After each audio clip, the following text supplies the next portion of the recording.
오늘도 이 거룩하고 복된 주일을 맞아서 우리 하나님 앞에 나오셨습니다. 지금 코로나 때문에 많이 마음적으로 또 힘들 텐데도 불구하고 하나님 앞에 이렇게 예배하러 나오신 우리 성도님들을 우리 주님의 이름으로 환영을 합니다. 우리 옆에 분들과 한번 인사하겠습니다. 반갑습니다. 네. 이제 다 함께 묵상 기도함으로 주일 예배를 하나님께 드리도록 하겠습니다.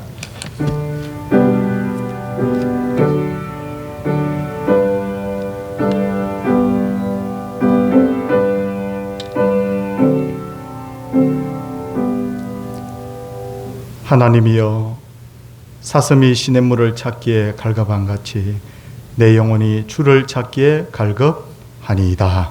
아멘. 사도신경으로 우리의 신앙을 고백하겠습니다. 나는 전능하신 아버지 하나님, 천지의 창조주를 믿습니다. 나는 그의 유일하신 아들 우리 주 예수 그리스도를 믿습니다. 그는 성령으로 잉태되어 동정녀 마리아에게서 나시고 본디오 빌라도에게 고난을 받아 십자가에 못 박혀 죽으시고 장사된 지 사흘 만에 죽은 자 가운데서 다시 살아나셨으며 하늘에 오르시어 전능하신 아버지 하나님 우편에 앉아 계시다가 거기로부터 살아있는 자와 죽은 자를 심판하러 오십니다. 나는 성령을 믿으며 거룩한 공교회와 성도의 교제와 죄를 용서받는 것과 몸의 부활과 영생을 믿습니다. 아멘. 찬송 88장입니다.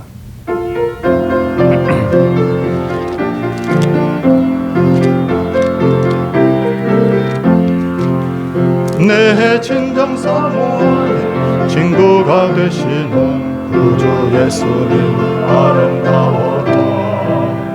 산 밑에 백합하여 빛나는 새벽과 주님 영원할 길을 주었도다. 내 맘이 아플 적에 무기로 되시며 나 외로운 좋은 친구라.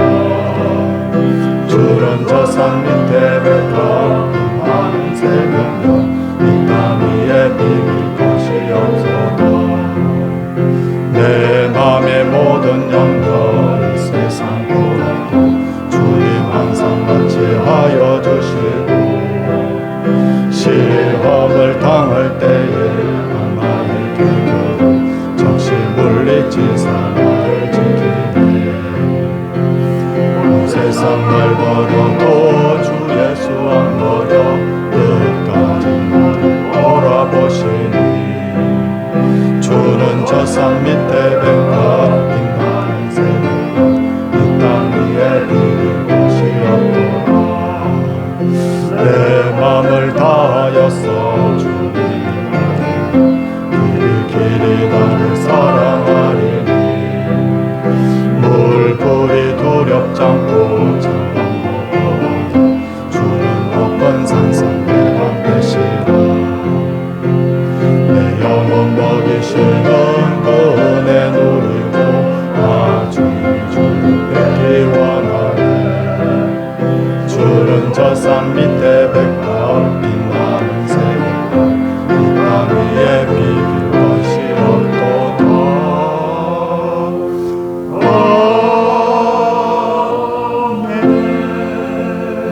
아멘. 예배를 위해서 조성진 집사님께서 기도 인도하시겠습니다.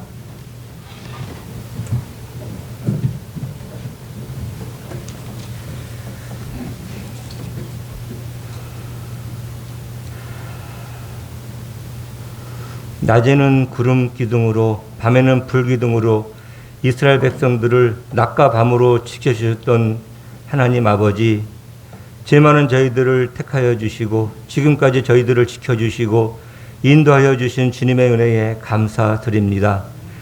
이 시간 주님의 나라와 예배를 드리게 하여 주심도 감사드립니다. 주님 말씀대로 살지 못하고 생활 가운데서 교만하고 미워하고 시기하고 정죄하고 여러 가지로 많은 죄를 지으며 살았습니다. 이 시간 저희의 죄를 회개하오니 어리석고 불쌍한 저희들의 죄를 용서하여 주시옵시고 긍휼을 베풀어 주시옵소서. 주님, 코로나 바이러스 감염자들이 또 많이 증가하고 있습니다.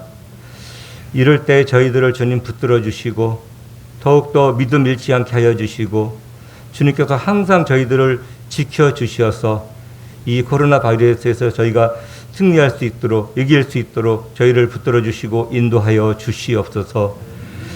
두려워 말라, 내가 너와 함께함이라. 놀라지 말라, 나는 내 하나님이 됨이라. 내가 너를 굳세게 하리라. 참으로 너를 도와주리라. 참으로 나의 의로운 오른손으로 너를 붙들리라. 항상 주님의 도움을 받고 주님의 의로운 오른손에 붙듦을 받는 저희 성도들이 될 수 있도록 주님 인도하여 주시옵소서. 지금까지 저희 교회를 지켜주시고 인도하여 주신 주님 감사드립니다.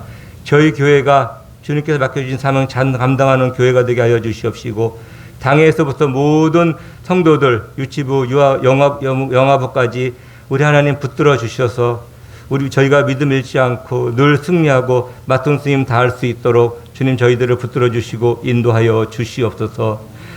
주일학교 영유아부, 유초동부, 중고동부, 청년부를 지켜주시고 특별히 부목사님과 전도사님, 교사들을 지켜주셔서 지금 맡은 바 교직분을 잘 감당케 하여 주시고 정말 주일학교가 부흥이 될 수 있도록 하나님께서 붙들어 주시고 인도하여 주시옵소서.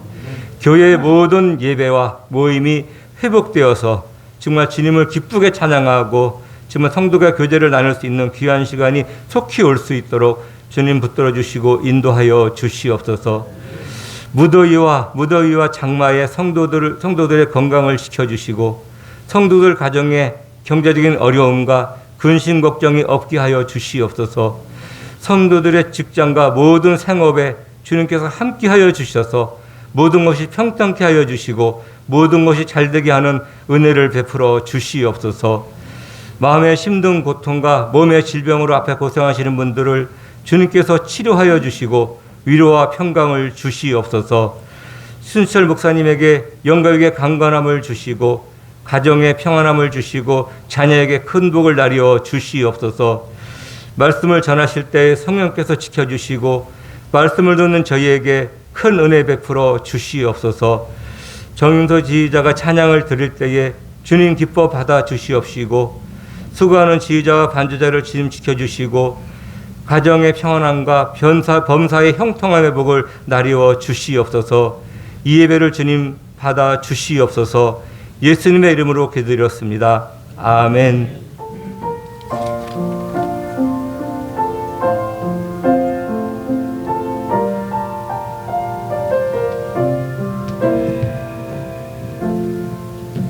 하나님의 말씀은 창세기 27장 41절에서 45절까지 말씀입니다.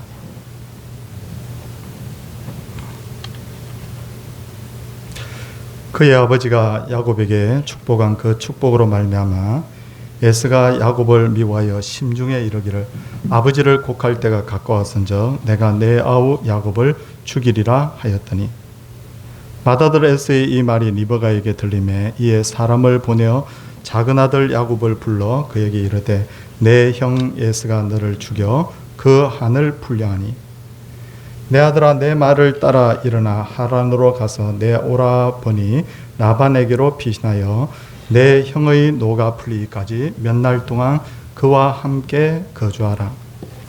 내 형의 분노가 풀려 내가 자기에게 행한 것을 잊어버리거든 내가 곧 사람을 보내어 너를 거기서 불러오리라. 어찌 하루에 너희 둘을 이르랴. 아멘.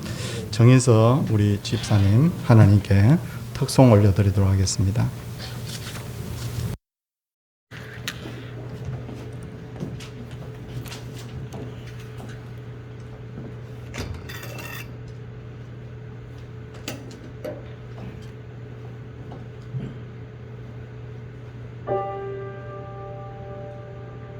철저히 무너진 삶 속에서 하나님 나에게 역사하시고 믿음의 시선에 허락하사 저를 주목하게 하시네. 때로는 견디기 힘든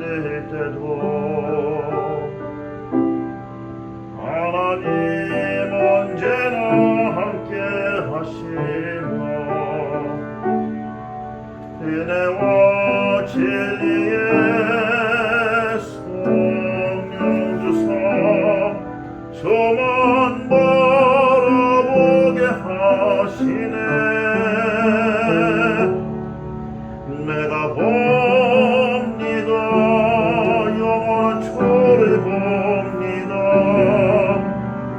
괴로운 대로세나 이젠 봅니다. 내가 봅니다. 정의한 주를 봅니다. 연약한 내 영혼이 이젠 주를 봅니다.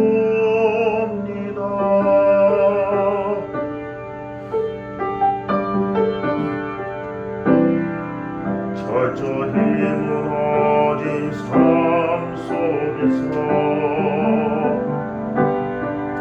하나님 나에게 역사하시고 믿음의 시선에 돌아가서 저를 주목하게 하시네. 때로는 견디기 힘들 때도 하나님 언제나 함께 하시며 은혜와 진리의 성령 주사 저만 바라보게 하시네. 내가 봅니다. 영원한 주를 봅니다. 위로만 대로세나 이젠 봅니다. 내가 봅니다. 정리한 주를 봅니다. 연약한 내 영혼이 이젠 주를 봅니다.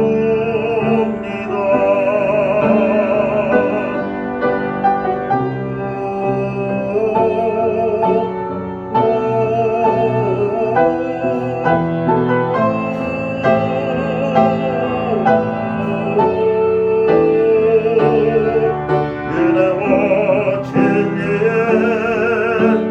성령 주사 저만 바라보게 하시네.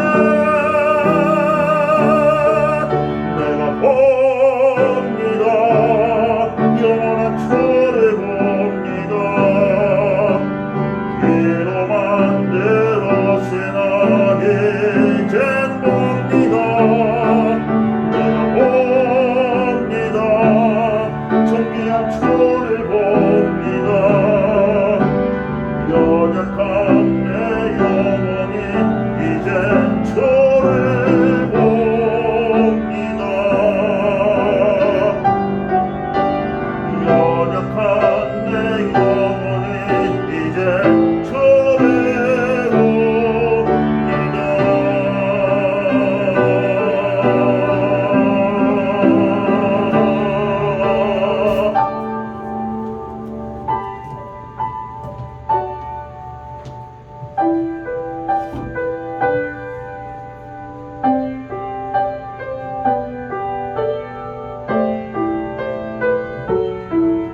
내가 봅니다.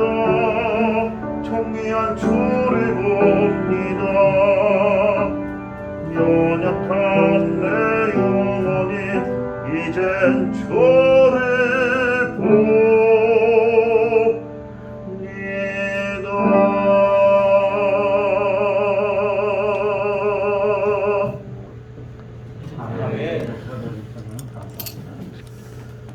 인생에서 무엇인가를 얻으려고 하면 반드시 과정을 거쳐야 되는데 내가 이루고자 하는 목표가 클수록 힘든 과정을 거칠 가능성이 높지 않습니까?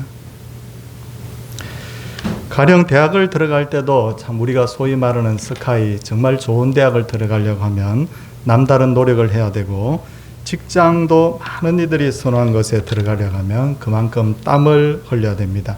그러기에 옛 조상들은 말하기를 세상에는 공짜가 없다라고 말을 했습니다.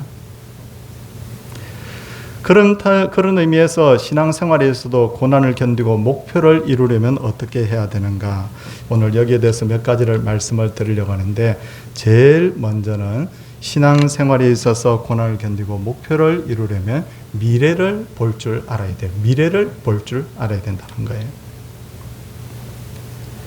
지금부터 150년 전 1859년 제정 러시아 황제가 다스리고 있던 당시의 러시아는 국토가 너무 넓어서 관리하기가 힘이 들었고 거기다가 마침내 국고도 거의 비어 있었기 때문에 미국에다가 이 알래스카라는 땅을 팔기 위해서 8년 동안이나 미국에 매달렸다고 합니다.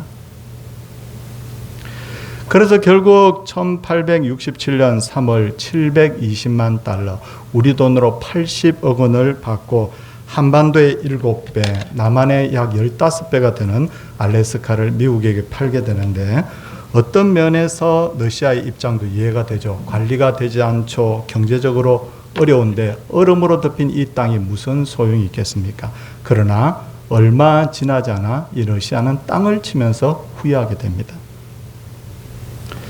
아시다시피 알래스카는 지금 엄청난 양의 석유와 황금과 지하자원이 펑펑 쏟아지고 있고 쓸만한 엄청난 산림 자원과 수산 자원이 엄청나게 그곳에서 나오고 있지 않습니까?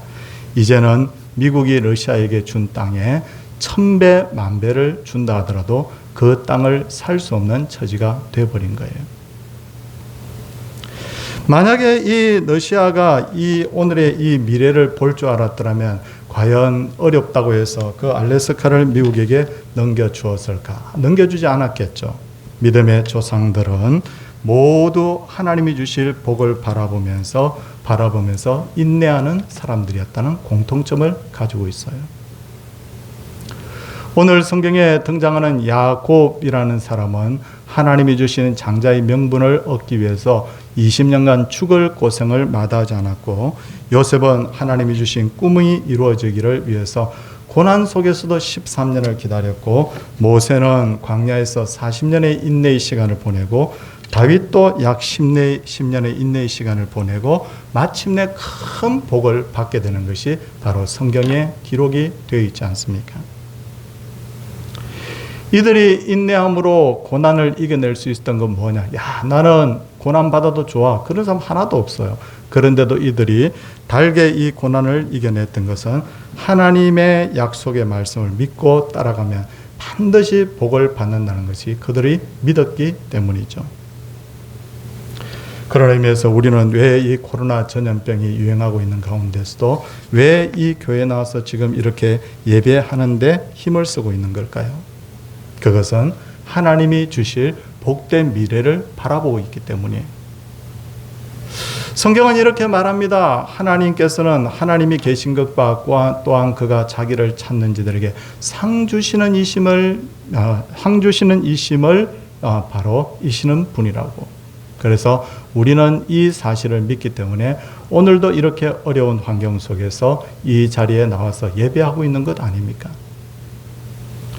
둘째로 인내하고 복을 받으려면 반드시 하나님의 신실하심을 믿어야 돼요. 신실하다 이 말이 뭐냐면 믿을 만하다는 거지 않습니까? 빅터 프랭클이라고 하는 정신과 의사가 있었는데 그는 2차 대전 때 독일에 체포가 되어서 7년 동안 아우슈비츠 수용소에 감금이 되게 됩니다. 아우슈비츠 수용소에 대한 소문은 그 당시에 유대인들이 들어서 대부분 알고 있었을 거예요. 그런데 그 수용소에 갇히는 그 순간에 자기의 삶을 포기해버리는 사람이 있는 반면에 어떻게 하든지 수용소에서 살아남겠다는 의지가 있는 수용자들은 아침에 제일 먼저 일어나서 하는 일이 뭐냐면 얼굴에다가 이렇게 가볍게 붉은 분칠을 했다고 합니다. 왜냐하면 독일 병사들이 혈색이 좋지 않거나 병이 들었다고 판단이 되면 가스실로 보내서 죽였기 때문에. 우리가 지금 하루하루 힘들게 살고 있는 건 사실이지만 아우슈비츠 수용소만큼 힘이 들까요? 아니죠. 그런데도 왜 이렇게 우리 사회에서는 전에도 말씀드렸듯이 1년에 13,000명이 넘는 사람이 매년마다 이렇게 자살을 한단 말입니까? 물론 상상할 수도 없을 만큼 견디기 힘든 그런 시련을 당해서 자살하는 사람도 있지만 일반적으로 보기에 별것 아닌 일로 자살하는 사람도 도저히 이해할 수 없는 저것 때문에 죽어야 되는가 할 정도로 그런 일 때문에 자살하는 사람도 있더라고요. 어떤 사업가가 자기 사업을 크게 가지고 재산이 한 1,000억 원 정도 됐다고 합니다. 그런데 어느 날부터 사업이 심각한 타격을 받아가지고 계산을 해보니까 재산이 100억밖에 남지 않은 거예요. 그래서 자살해버렸대요. 이해됩니까? 어떤 청소년은 모처럼 부모에게 꾸중을 들었는데 난 살고 싶지 않아. 그러고 자살했다는 거예요. 이해됩니까? 어떤 하버드 대학에 들어간 학생. 하버드 대학이 세계의 수만 개 대학 중에 제1위 대학이잖아요. 들어간 것만 해도 굉장하죠. 그런데 하버드 대학에 들어간 학생이 학점이 제대로 나오지 않는다고 해서 자살이 돼서 얼마 전에 해외 토픽에 났더라고요. 이해가 됩니까? 객관적으로 보기에 죽을 만큼은 아닌 것 같은데 죽는 사람도 있지 않습니까? 그래서 왜 이런 일들이 일어나는가에 대해서 깊이 연구한 어떤 심리학자는 말하기를 사람은 고난 때문에 죽는 게 아니라 결국 희망이 없기 때문에 바로 죽는 것이다. 고난이 크다고 해서 죽는 게 아니라는 거야. 아무리 고난이 크다 하더라도 미래에 희망이 있다고 하면 살 용기가 생긴다는 거예요. 사울왕을 보십시오. 그는 하나님으로부터 버림당했다고 생각하는 순간에 살기를 포기해버리지 않습니까? 그에 반해서 다윗은 우리가 그렇게 위대하게 여기는 다윗, 심지어 한평생 성경 한번 읽어보지 않은 사람도 다윗은 알고 있잖아요. 그런데 그는 간음죄를 짓고 살인죄를 지었음에도 불구하고 성령을 거두지 말아달라고 회개 기도하고는 그는 다시 시작하는 것을 볼 수가 있어요. 가룟 유다는 예수님을 은 30냥에 팔아버리고 자살을 하지만 베드로는 예수님을 부인합니다. 그리고 성경을 읽어보면 예수님을 저주합니다. 그 나사렛 예수, 그 저주받을 인생, 그 저주예요. 그런데도 불구하고 그는 눈물로 자신의 죄를 회개하고 다시 시작하는 것을 볼 수가 있어요. 사울과 다윗, 가룟 유다와 베드로의 차이점이 뭐냐? 이들이 지은 죄는 경중을 따지기 힘들 만큼 비슷합니다. 그런데 왜 한쪽은 자살을 했고 왜 다른 한쪽은 다시 시작할 수 있었을까? 그것은 사울과 가룟 유다는 하나님의 신실하심을 믿지 않았죠. 그런데 반해서 이 바로 다윗과 베드로는 하나님의 신실하심을 그들은 믿었다는 거예요. 역대하 16장 9절을 보면 여호와의 눈은 온 땅을 두루 감찰하사 전심으로 자기에게 향하는 자들을 위하여 능력을 베푸신다. 무슨 말입니까? 하나님 찾는 사람은 다 하나님께서 그 인생을 용서해 주시고 하나님 찾는 사람과 하나님은 반드시 함께 해주신다는 거예요. 우리가 어떤 죄를 지었든지 어떤 잘못을 했든지 과거에 어떤 삶을 살았든지 하나님을 찾는 자들에게 하나님께서 그의 능력이 되어주신다 이렇게 말씀하고 있어요. 목사님 그 말 믿을 수 있나요? 저한테 질문을 하실 분도 있을 거예요. 근데 민수기 23장 19절을 보면 하나님은 사람이 아니시니 거짓말하지 않으시고 인생이 아니시니 후회하지 않으시도다.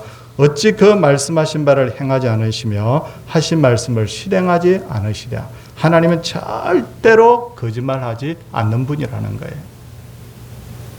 그런 차원에서 우리 성도님들, 내가 인생을 살면서 어떤 어려움이 있어도 아니 어떤 지금까지 살아오면서 지워버리고 싶을 만큼 그렇게 아픈 과거가 있다 하더라도 잘못이 있다 하더라도 하나님을 신뢰함으로 하나님의 신실하심을 믿고 나오세요.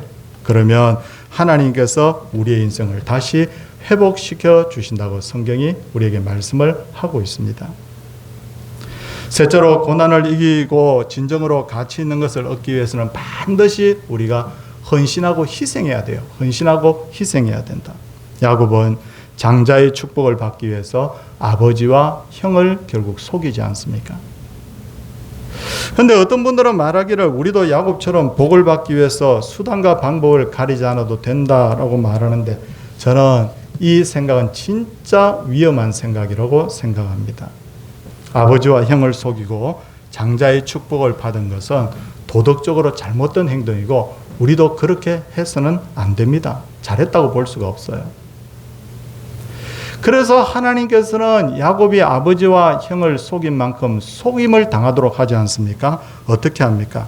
야곱은 외삼촌에게 속아서 20년 동안 힘든 노동을 하게 되고 나중에 보니까 임금을 10번이나 깎이는 그런 고통을 당하게 되지 않습니까? 속아요, 자꾸 야곱이. 자기가 형과 아버지를 속았듯이 속였더니 자기도 속더라고요. 그리고 야곱은 외삼촌에게 속아서 사랑하지도 않는 레아와 결혼을 하게 되지 않습니까? 또 속네요, 보니까. 그리고 훗날 야곱의 아들들은 동생 야곱을 애굽으로 내려가던 이스마엘 상인들에게 팔아버리고는 아버지 야곱에게 돌아와 가지고는 바로 요셉이 짐승에게 찢겨 죽었나이다. 이번에는 아들들한테 속아요. 왜 하나님께서 자꾸만 야곱에게 속도록 하느냐면 그는 속인 그 죄에 대해서 하나님께서 이와 같이 징계하셨다는 것을 우리가 볼 수가 있습니다. 그런데도 하나님께서는 야곱의 허물보다는 야곱이 얼마나 장자의 복을 사모했는지를 더 높이 평가하셨어요. 야곱은 장자의 복을 받기 위해서 목숨을 걸고 고난을 각오합니다. 야곱은 형 에서가 어떤 사람인지 잘 알고 있었거든요. 형 에서는 화가 나면 무슨 짓이든지 할 수 있는 그런 사람이었어요. 성도님도 오늘 본문 창세기 27장 21절 한번 보십시오. 그 중간 부분의 말씀을 제가 읽겠습니다. 에서가 야곱을 미워하여 심중에 이르기를 아버지를 곡할 때가 가까웠은즉 내가 내 아우 야곱을 죽이리라. 거짓말해서 장자의 그 축복을 동생이 가로챘다는 것을 알고는 아버지 돌아가실 때가 가까워서인즉 내가 그때가 되면 내 아우 야곱을 죽이겠다고 합니다. 이게 바로 에서였어요.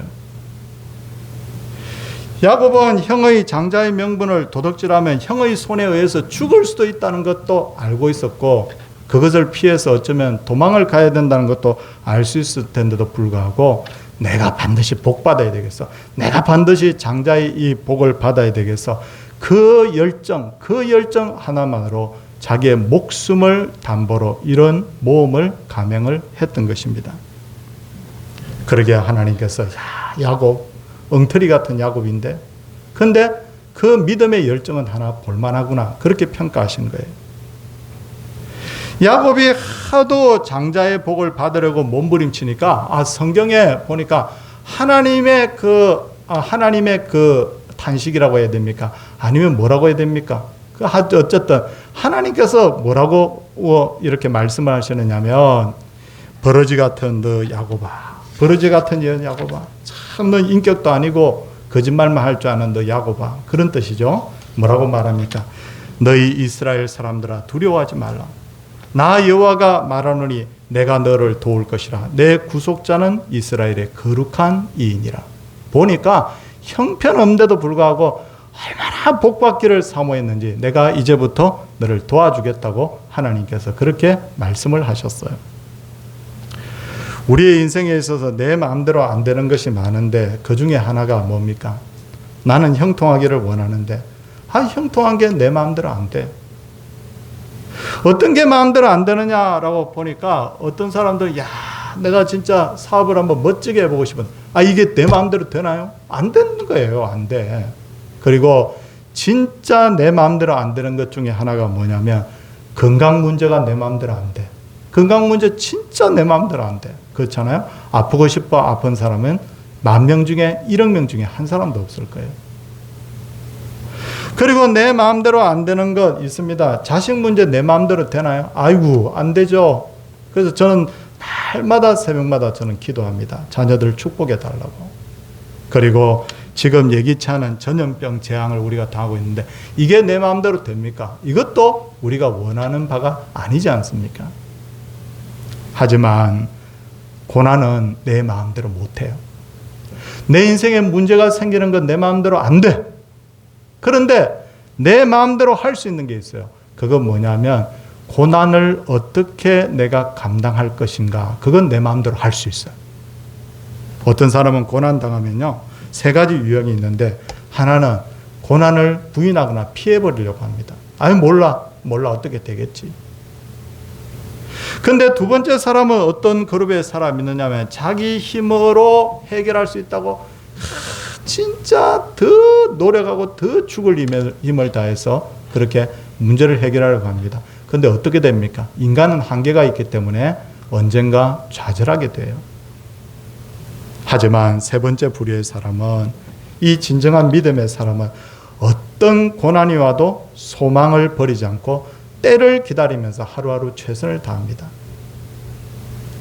고난의 대명사와 같은 욥은 죽음과 같은 고난을 당하죠. 말씀 다 드리지 않아도 알고 계시죠, 욥이 당한 고난들. 근데 욥이 뭐라고 하느냐면요, 멋진 고백을 합니다. 무슨 고백을 하는지 잘 한번 들어보십시오. 욥기 14장 7절에서 9절입니다. 나무는 희망이 있나니 찢길지라도 다시 움이 나서 연한 가지가 끊어지지 아니하며 그 뿌리가 땅에서 넓고 줄기가 흙에서 죽을지라도 물 가운데 움이 돋고 가지가 뻗어 새로 심은 것 같으니 라고 그렇게 말씀하고 있어요. 무슨 말입니까? 나무는 찢겨도 어떻게 한다고요? 거기서 움이 난다고요. 움이 난다고요.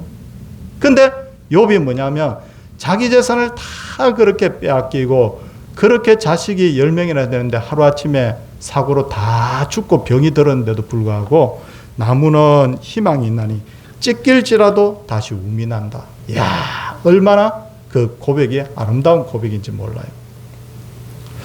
오프라 윈프리라고 하는, 요즘은 어떤지 모르겠는데 요즘도 대단합니다, 사실은. 근데 한때는 미국에서 가장 영향력 있는 여인 1위입니다. 요즘은 1위 정도는 아니고 한 3, 4위 정도 될까요? 한 그 정도인데, 그 오프라 윈프리라고 하는 사람이 뭐냐면 몸이 뚱뚱한 아주 여성입니다.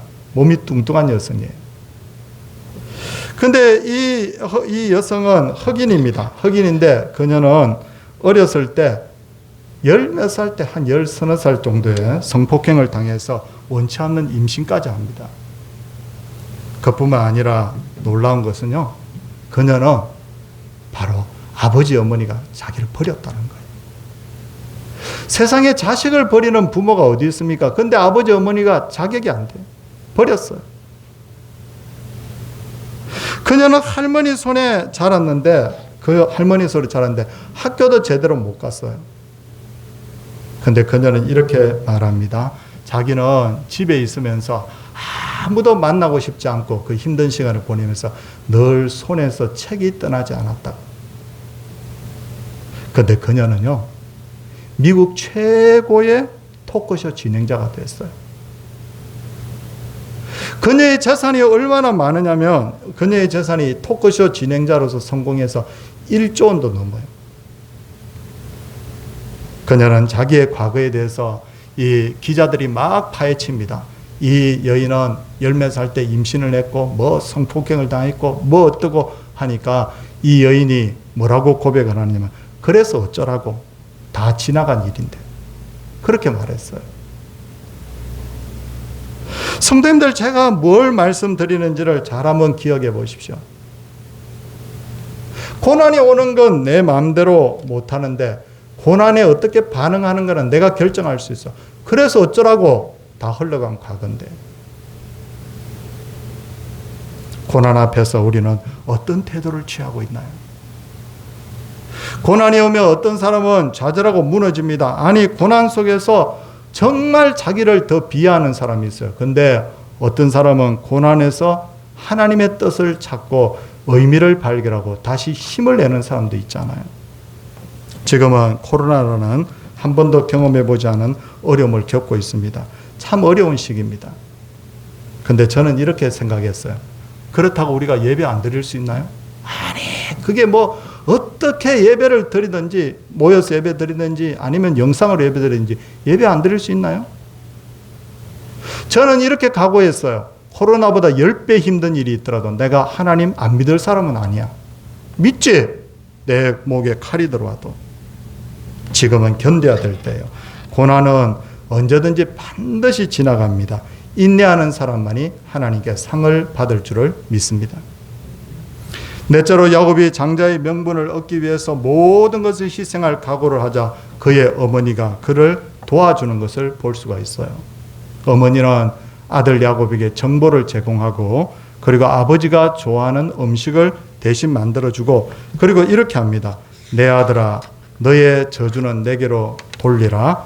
내 말만 쫓고 가서 가져오라 라고 그렇게 말합니다. 어머니가 그렇게 해주는 거예요. 우리도 마찬가지입니다. 우리가 정말 영적인 장자의 명분을 얻고자 하면 누가 도와주시느냐? 성령 하나님이 도와주신다는 거예요.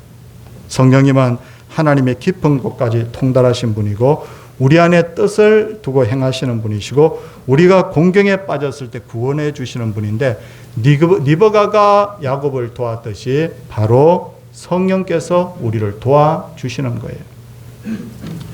야곱은 형의 눈을 피해서 집에서 도망을 나오는데 집이 어디냐면 브엘세바라는 곳입니다. 야, 브엘세바 제가 얼마 전에 갔던 곳이에요. 근데 야곱이 그날 하루에 도망간 그 곳이 어디냐면 루스라는 곳인데 바로 브엘세바에서 루스까지의 거리는 측정을 해보면 약 80km예요. 80km 정도 돼요. 근데 어때요? 이 형이라는 사람이 건강하고 굉장히 익숙한 사냥꾼이라는 것을 알고는 이 야곱은 목숨을 걸고 하루에 80km를 도망을 갔어요. 80km. 그리고 너무 피곤해서 들판에서 잠이 들어버립니다. 이 이스라엘에서는 들판에서 잠이 든다는 것, 아무 방비도 없이 잠이 든다는 것 굉장히 위험합니다. 왜냐하면 성경을 보면 삼손이 들판에서 사자를 만나서 찢어 죽이는 거 나오잖아요. 성경에 사자가 있어요. 다윗도 들판에서 사자와 곰과 싸웠던 기록을 남기고 있어요. 그런데 그 위험한 들판에서 야곱은 잠이 들어버린 겁니다. 너무너무 피곤했던 거예요. 막 죽을 힘을 다해서 여기까지 뛰어왔으니 이제는 위험이고 뭐고 생각할 겨를이 없었던 거죠. 그런데 여기서 우리가 하나 주목할 것이 있어요. 야곱이 태어나서 지금까지 단 한 번도 하나님을 만난 적이 없었다는 거예요. 저는 솔직히 이거 정말 이해가 안 됐습니다. 왜냐하면 야곱의 아버지가 누구예요? 이삭. 야곱의 할아버지가 누구예요? 아브라함. 그런데 이걸 성경을 펴놓고 계산을 해봤어요. 아브라함이 100세에 뭡니까? 바로 아들 이삭을 낳잖아요. 근데 이삭이 어떻게 성경에 기록되어 있냐면 40살에 결혼해서 60살에 야곱을 낳았다. 에서와 야곱을 낳았다고 되어 있어요. 그러면 그 당시에 야곱이 태어났을 때 아브라함 나이가 몇 살이에요? 160살. 100살 그리고 60살 더하기 하면. 그러니까 뭘 알 수 있느냐면 야곱이 할아버지 아브라함하고 15년을 같이 살았다는 거예요. 맞죠? 그런 계산이 나오잖아요. 할아버지 아브라함과 아버지 이삭이 믿음이 얼마나 좋은 사람들이에요. 예배 드릴 때 같이 예배 드렸을 거예요. 아니 제사를 드릴 때도 옆에서 막 어쩌면 도와줬을 거예요. 도왔을 거예요. 근데 하나님을 몰랐다는 거예요. 왜 그러냐? 지금까지는 형식적으로 관습적으로 하나님 앞에 예배했기 때문에. 하나님께서는 관습적인 신앙에 매여 있었던 야곱을 고난의 광야로 불러내신 거예요. 이제는 할아버지도 자기 못 도와줘. 이제는 아버지도 자기 못 도와줘. 완전히 고난의 땅, 이 루스 땅으로 불러낸 겁니다. 이 땅이 나중에 축복의 땅, 바로 베델로 바뀌지만 이름이. 그런데 그 광야에서 아무도 도와주는 이 없을 때 하나님께서 야곱에게 딱 나타나셔서 야곱아, 너 버러지 같은 내 야곱아, 너 인생 그렇게 살면 안 돼. 그런데도 불구하고 내가 내게 하나 딱 인정하는 게 하나 있는데 그게 뭐냐면 너 하나님 잘 믿으면 복 받는다는 그 마음 하나는 내가 인정해 주겠어. 그 하나님이 야곱에게 나타났을 때 야곱의 그 다음 삶은 어떻게 되느냐면 저는 이 복이 최고의 복이라고 생각하는데 그게 뭐냐면 내가 어디로 가든지 내가 너와 함께 하겠다. 사랑하는 우리 성도님들, 그 다음부터 야곱이 고난이 없었나요? 아니에요. 있었어요. 그 후에도 엄청난 고난을 당했는데도 불구하고 하나님이 그와 함께 하셨어요. 야곱이 실수하는 것도 복이 되도록 만들어버리고, 외삼촌이 그를 속이는데도 불구하고 그게 오히려 복이 되도록 만들어버리고. 사랑하는 우리 성도님들, 오늘 우리가 이 자리에 나온 건요, 목사님 집에 앉아 있으니까 할 일도 없고 심심한데 교회나 가볼까? 그래서 나온 분 한 분도 없어요. 왜 이 자리에 나오셨습니까? 내가 영적인 장자의 복을 내가 누려야 되겠다. 받아야 되겠다. 이렇게 인생 흘러가도록 내가 내버려둬서는 안 되겠다. 내가 살아보니까 내 인간의 힘으로 산다는 게 진짜 한계가 있더라. 그래서 이 자리에 나오신 거잖아요. 바라고 원합니다. 때로 어려움이 있고 때로 실수하고 잘못합니다. 그런데도 불구하고 이 하나님이 복 준다는 것을 반드시 믿으십시오. 그럴 때 어떻게 하십니까? 나중에 보니까 고난을 당할지라도 마침내 잘 되는 복을 우리가 누리게 될 줄을 믿습니다. 오늘도 사랑하는 우리 장로님들, 우리 권사님들, 집사님들, 우리 성도님들, 하나님이 복을 주시는, 저도 실수가 많고 저도 잘못이 많지만 하나님에 대한 이 열정만큼 우리 식어지지 맙시다. 이 복이 항상 우리와 함께하는 그런 은혜가 있기를 주의 이름으로 축원을 드립니다. 아멘. 함께 우리 찬송하도록 하겠습니다. 347장입니다.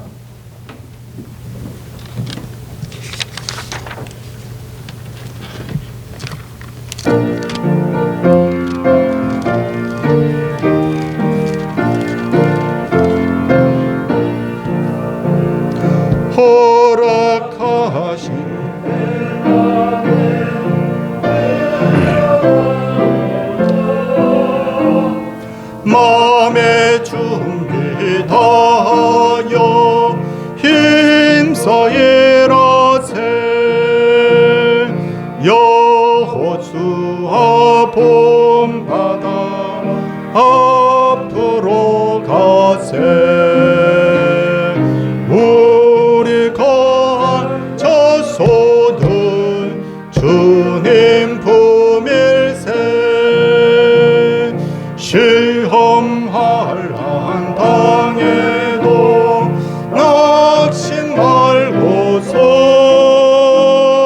마음의 걱정 버리고 힘써 일하세. 여호수아 본받아 앞으로 가세.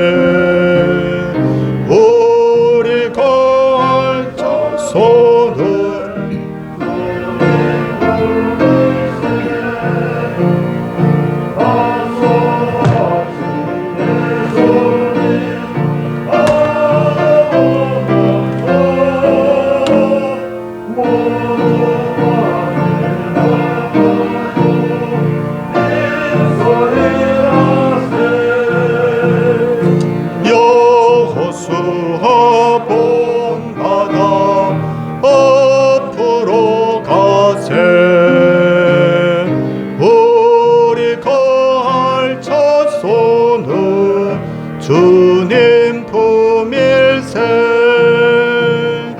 일할 곳이 아직도 많이 있으니 담대하게 나가서 힘써 일하세. 여호수아 본받아 앞으로 가세. 우리 걸쳐 쏘는 주님 품일세. 성도님들께서 하나님께 드린 감사의 예물에 적힌 그 기도의 제목들을 읽어드리겠습니다. 저를 잘 태어나게 해주셔서 감사합니다. 제가 힘들어도 힘이 나게 해주셔서 감사합니다. 사랑해요. 하나님 아버지 범사에 감사합니다. 오늘보다 내일 더 감사하게 하옵소서. 범사에 감사드립니다. 그리고 생일을 맞아서 하나님 앞에 감사의 예물을 드렸습니다. 우리 손을 모으고 또 눈을 살며시 감고 우리 함께 기도하도록 하겠습니다. 하나님 아버지, 이곳에 예배드리기 위해서 오신 분들은 인생이 내 마음대로 되지 않는다는 것을 알고 인생의 여러 가지 고민을 안고 수많은 좌절과 어려운 가운데서 결국 내가 하나님을 붙들 수밖에 없다는 것을 알고 이 자리에 나오신 줄을 압니다. 하나님 앞에 은혜를 구합니다. 우리는 야곱처럼 참 성격적으로 인격적으로 모난 부분도 있고 때로는 인생을 잘못 산 허물들도 많이 있지만 그러나 하나님 믿어야 되겠다는 그 마음, 하나님이 복을 주셔야만 복을 받는다는 그 마음 하나 가지고 하나님 앞에 나왔사오니 우리의 인생이 야곱처럼 버러지 같은 인생일지라도 하나님께서 반드시 복을 주신다고 하신 것처럼 복받는 놀라운 인생들 되게 하옵소서. 주님, 내 마음대로 되지 않는 인생, 건강의 문제로 힘들어하는 분도 계시고 자녀의 문제로 힘들어하는 분도 계시고 사업의 문제, 인생의 문제로 힘들어하는 분도 많이 계시는 줄 압니다. 아버지 위로하여 주시고 하나님께서 오늘도 함께하여 주시고 설교 중에 많은 말씀을 드렸지만 한 말씀이라도 마음에 확실하게 믿어지고 깨달아지는 그런 놀라운 역사가 있게 하옵소서. 말씀 한마디로 인생이 변화되고 달라질 것을 주여 기대합니다. 하나님께서 그 마음속에 찾아가 주시고 지금까지 살아온 것처럼 살지 않게 하여 주시고 이제는 하나님 의지하고 살아가는 복된 인생 되게 하옵소서. 오늘도 하나님 앞에 귀한 예물들을 드렸습니다. 구별하여 드린 예물들 하나님께서 다 음량하여 주시옵시고 하나님께서 복을 주시되 영혼이 잘되며 범사가 잘되며 강건한 복으로 채우시고 특별히 생신을 맞은 분이 있는데 남은 여생 철저하게 하나님과 동행함으로 복을 받고 또 받는 놀라운 인생 되게 하옵소서. 코로나의 문제도 하나님 뜻이 있는 줄 압니다. 잘 인내하고 견뎌서 하나님 최후 승리 얻는 우리 모든 성도님들 되게 하옵소서. 주 예수 그리스도의 은혜와 하나님의 사랑과 성령의 감동 감화하심이 주의 백성들 위에 이제로부터 영원토록 함께 있을지어다. 아멘.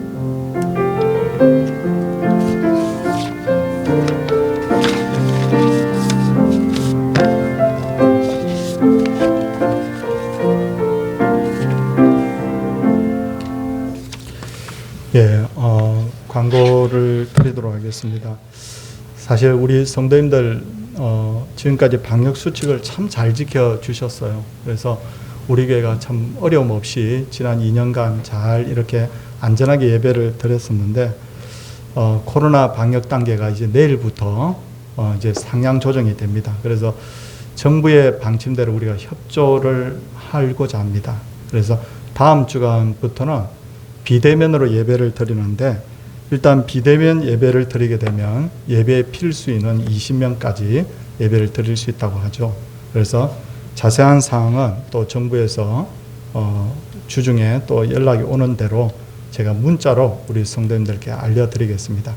지난번에도 잘 이겨내시고 해주셨듯이 저는 이번에도 잘 이겨낼 수 있으리라 그렇게 기대하고 있습니다. 성도님들 여름 성경학교하고 수련회는 무기한 연기를 하겠습니다. 그래서 우리 아이들도 잘 관리하도록 최선을 다하도록 하겠습니다. 그리고 다음 주까지는 우리 신앙 간증문 써서 가지고 오신 분도 계시거든요.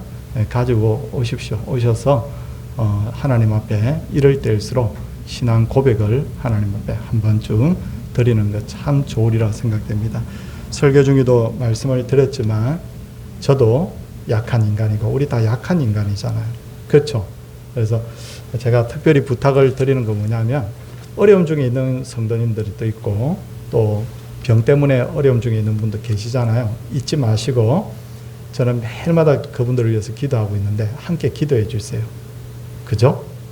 어제의 그분이 오늘의 내가 될 수 있다. 그 생각 가지면 사랑으로 얼마든지 우리 기도해 줄 수 있을 줄 압니다. 예, 오늘 저기 뒤쪽에 이렇게 새로 이렇게 교회에 오신 분도 보이는데 잠깐 제 방으로 잠깐 모시도록 그렇게 하겠습니다. 자, 이제 옆에 분들과 한번 인사하도록 하겠습니다. 할렐루야.